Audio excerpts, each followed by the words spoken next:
Hello future IITians and NITians. तो आज अपन बात करेंगे लॉग या लॉगरिदमिक फंक्शन के बारे में, जो कि JEE Mains and even JEE advance के लिए काफ़ी एसेंशियल टॉपिक है। इसको अपन अंडर 15 मिनट सारी प्रॉपर्टीज कंसेप्ट वगैरह के साथ में कवर करेंगे, जिससे कि आपके क्विक रिवीजन के लिए काफ़ी ज़्यादा हेल्पफुल हो सके। So let's start. तो एकदम बेसिक से हम स्टार्ट करेंगे। सबसे पहला क्वेश्चन दिमाग में जो आता है वो ये कि लॉग की एक्चुअली में हमें ज़रूरत ही क्या पड़ी, क्यों इसको हम पढ़ते हैं, क्या करना है इसका। देखो, इसको समझने के लिए एकदम बेसिक से हम चल सकते हैं। जैसे मान लो इस तरीके का अपने पास में कोई भी क्वेश्चंस दे रखे, देखा जाए तो इनको हम सॉल्व कर सकते हैं, लेकिन काफ़ी ज़्यादा लेंथी प्रोसेस होगा, काफ़ी हेक्टिक होगा।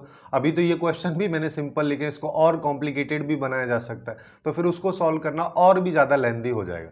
तो ऐसे टाइम पे एक भाई साहब आए जिनका नाम है जॉन नेपियर। उनके द्वारा एक कंसेप्ट डेवलप किया गया जिनका कहना है कि किसी भी एक नंबर को कितनी बार उस खुद से मल्टीप्लाई किया जाए कि हमारे पास में कोई दूसरा नंबर आ जाए। जैसे इसको अपन ऐसे समझ सकते हैं, मान लो हमारे पास में कोई एक एग्जांपल है, यहाँ पे 3 को कितनी बार मल्टीप्लाई करें कि 81 अपने पास में आ जाए। सब हर कोई बता सकता है काफ़ी आसानी से कि 3 को अगर 4 बार अपन मल्टीप्लाई करेंगे तो अपने पास में 81 आ जाएगा। इसी चीज़ को हम 3 की पावर 4 इज इक्वल टू 81 भी लिख सकते हैं। यहीं से चल के आगे लॉग का कंसेप्ट डेवलप हुआ। अब वो कैसे हुआ उसको भी समझेंगे, बट पहले अपन यहाँ पे थोड़ा सा इसके बारे में जान लेते हैं। जैसे अगर मान लो मैं इसको जनरलाइज कर दूँ तो ए की power y is equal to x अपन इसको लिख सकते हैं, जहाँ पे 3 या a जो है इसको अपन बेस बोलते हैं, जिसकी वैल्यू जनरली पॉजिटिव होती है, और ये 1 हो नहीं सकती। 1 जनरली हम लेते नहीं है। क्यों नहीं लेते हैं? क्योंकि 1 की पावर फिर कुछ भी करोगे आउटपुट हमेशा हमको 1 ही मिलेगा। और यहाँ पे जो ये 4 है या फिर y है, इसको एक्सपोनेंट या पावर के नाम से जानते हैं। x की बात करोगे यानी कि जो 81 लिखा है उसको जनरली अपन x यहाँ पे रेफर कर रहे हैं एक जनरलाइज केस के लिए, तो इसको अपन कोफिशिएंट बोलते हैं, जिसकी वैल्यू 0 कभी होती नहीं है, और पॉजिटिव अपन इसको लेते हैं। अब यहाँ पे देखो, जैसे 3 की पावर 4 इज इक्वल टू 81 वाला अपना केस था, इसी को अगर मान लो मेरे को लॉग के फॉर्म में कन्वर्ट करना रहेगा, तो जो 3 है जिसको अपन बेस बोले थे लॉग के यहाँ पे आ जाता है, और 81 जो कि कोफिशिएंट था उसको अपन लॉग के यहाँ पे लिखते हैं, जिसका आउटपुट अपने पास में 4 यानी कि एक्सपोनेंट या पावर जो है वो आउटपुट के फॉर्म में अपने पास में निकलती है। अब यहाँ पे देखो, बेस देखा जाए तो यहाँ पे 3 है, लेकिन कुछ केसेस ऐसे होते हैं, कुछ स्पेसिफिक केसेस, जैसे कि बेस जो है जब उसको 10 लिया जाता है, जब उसको 10 अपन लेते हैं तो उसको कॉमन लॉग के नाम से जाना जाता है, कॉमन लॉग अपन बोलते हैं।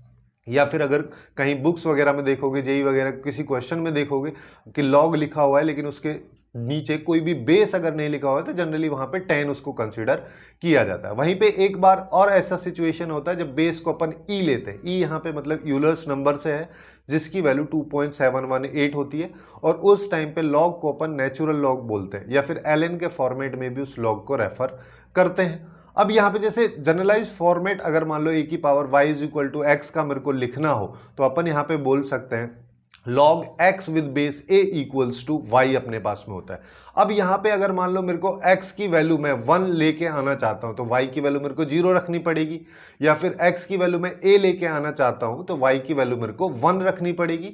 वैसे ही मैं यहाँ पे log में ये जो बेस है 1/a, इसकी पावर -1 कर दूंगा तो मेरे पास में फाइनली a के रूप में आउटपुट भी आ जाएगा। इस तरीके से भी अपन इसको कन्वर्ट कर सकते हैं। अब इसकी कुछ प्रॉपर्टीज देख लेते हैं। मान लो हमारे पास में कोई भी दो वैल्यूज m और n किसी लॉग के अंदर, जिसका बेस a है उसके अंदर लिखी हुई है और मल्टीप्लाई में है, तो या फिर कोई सिंगल नंबर हो सकता है, उसको अपन तोड़ के दो नंबर्स में मल्टीप्लिकेशन में कन्वर्ट कर सकते हैं, फिर बाद में उसको अपन log m with base a plus log n with base a के फॉर्मेट में लिख सकते हैं। वहीं पे अगर मान लो ये वैल्यूज मल्टीप्लाई में ना होके डिवाइड में अपने को दे रखी हो, m बाई n यहाँ पे हो, तो जो प्लस पिछली बार आ रहा था उसकी जगह अब अपने पास में माइनस साइन यहाँ पे लगाया जाएगा, है ना। और यहाँ पे एक और प्रॉपर्टी है कि अगर मान लो अपने पास में जो कोफिशिएंट दे रखा है उसकी पावर अगर मान लो अपने को n दी हुई है, या फिर कोई भी एक नंबर है, फॉर एग्जांपल 81 यहाँ पे रखते, 81 को अपन 3 की पावर 4 लिख सकते हैं, और ये जो 4 है ये एक्चुअली में लॉग के आगे यानी कि मल्टीप्लाई में आ जाता है। अब कोई जरूरी ऐसा नहीं है कि कोफिशिएंट की ही पावर रहेगी, कभी कभी ऐसा भी हो सकता है कि बेस की कुछ पावर हो, और जो बेस की पावर है उसको अगर मैं आगे लेके आऊंगा तो उसका रेसिप्रोकल मल्टीप्लाई में होता है। यानी कि अगर बेस की पावर n है तो log के आगे 1/n अपने पास में आएगा, उसको वहां पे मल्टीप्लाई कर देंगे। अब नेक्स्ट प्रॉपर्टी की बात अगर मान लो अपन यहाँ पे करते हैं तो ये है बेस चेंज से रिलेटेड। जैसे मान लो अपने को कोई भी log b with base a दे रखा है, इसको बेस अपने को चेंज करना है, या फिर उसको मैं बाद में बताता हूँ, पहले ये वाला समझ लेते हैं कि अगर यहाँ पे बेस अपने को चेंज करना है, सी बेस लेना है, तो मैं यहाँ पे लिख सकता हूँ log b with base c divided by log a with base c। अब यहाँ पे c की वैल्यू कुछ भी हो सकती है, यानी कि जैसे बेस की जो नॉर्मल प्रॉपर्टीज है, नॉर्मल कंडीशंस है, वो तो इस पे अप्लाई होंगी ही। उसके अलावा यहाँ पे कुछ भी ले सकते हैं। जैसे अगर मान लो कभी अपने को यहाँ पे किसी भी लॉग को ln के फॉर्म में कन्वर्ट करने की जरूरत पड़े तो c की जगह अपन e भी ले सकते हैं, जो कि यूलर्स नंबर है, जैसा कि मैं स्टार्टिंग में बताया। और एक सिचुएशन ऐसा भी अपन क्रिएट कर सकते हैं कि मान लो c की वैल्यू जब b के बराबर होगी, तो राइट साइड में जो लिखा है वहां पे जो b लिखा है उसकी जगह अपन c कर सकते हैं। तो ऊपर न्यूमरेटर में क्या आ जाएगा, log c with base c, जिसकी वैल्यू 1 हो जाएगी। और जो डिनोमिनेटर में लिखा है उसकी जगह अपन यहाँ पे c जो है उसको b से रिप्लेस कर सकते हैं। तो अल्टीमेटली अपने पास में क्या आएगा, log b with base a equals to 1 upon log a with base b।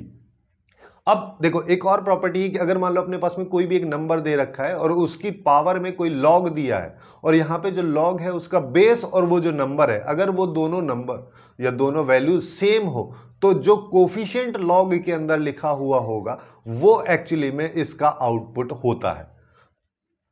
अब थोड़ा सा आगे चलते हैं, इसके ग्राफ के बारे में भी बात कर लेते हैं। log x का ग्राफ जो है मेनली दो कैटेगरीज में कैटेगराइज किया जाता है। जैसे अगर मान लो बेस की वैल्यू जब 1 से बड़ी हो और जब 1 से छोटी हो। जब 1 से छोटी हो तो उसका मतलब 0 से, ऑब्वियस सी बात है, बड़ी ही रहेगी। तो 0 से 1 के बीच में जब बेस की वैल्यू होगी, तो कोई भी एक एग्जाम्पल ले लेते हैं। मान लो यहाँ पे मैं बेस ले लिया 1/10, जिसका मतलब x इक्वल टू 0.1 या 1/10 की पावर y मैं लिख सकता हूँ। अब यहाँ पे अपन सिचुएशंस क्रिएट कर सकते हैं। जैसे y की वैल्यू अगर मान लो मैं 1 लेता हूँ तो x की वैल्यू 1/10 आएगी, जिसको अपन 0.1 लिख सकते हैं। वहीं पे y की वैल्यू अगर 0 लूंगा तो x की वैल्यू 1 आ जाएगी। तो इस तरीके से अपने पास में यहाँ पे दो पॉइंट आएंगे और इन दोनों पॉइंट्स को ज्वाइन करते हुए ही log x, जिसका बेस 0 से 1 के बीच में, उसका ग्राफ ड्रॉ किया जा सकता है। अब यहाँ पे एक चीज और अपन समझ सकते हैं कि ग्राफ किस तरीके से मूव करेगा।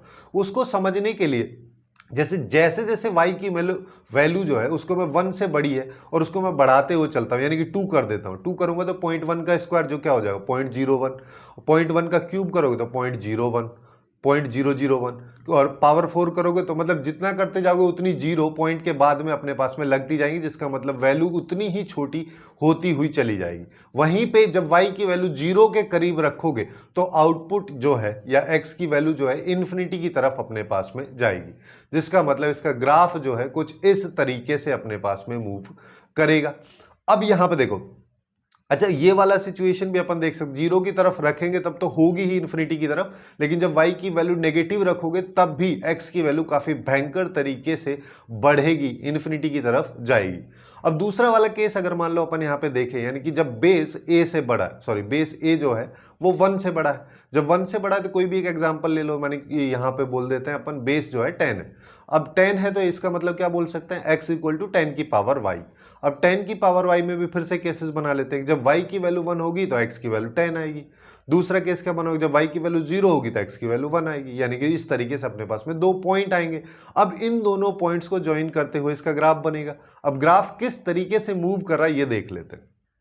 अब जैसे जैसे y की वैल्यू इन्फिनिटी की तरफ अपन रखेंगे, यानी कि जैसे कि 10 है, 10 की पावर y है, y की वैल्यू 4 रखा तो यहाँ पे 10,000 आ जाएगा, 5 रखा तो 1 लाख आ जाएगा। इस तरीके से अब सोचो 10 की पावर 10,000 रख दो, है ना, तो वैल्यू कितनी जीरोज यहाँ पे आएंगी, जिसका मतलब जैसे जैसे y को इन्फिनिटी की तरफ अपन लेके जाएंगे x की वैल्यू भी इन्फिनिटी की तरफ जाएगी।